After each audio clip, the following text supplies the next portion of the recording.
At ito nga ang buhok na aking nagisnan dahil kagabi hindi ako makatiis na ito ay hindi bawasan. Pero ano nga ba ang dahilan kung bakit ko ito pinutulan? Ito ay dahil ako ay nabibigatan.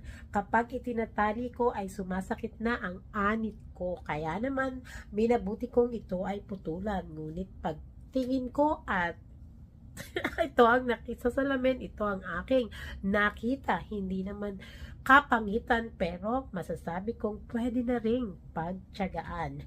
Kaya naman manabuti kong i-straight na lang ito gamit ang iron straightening. O, diba?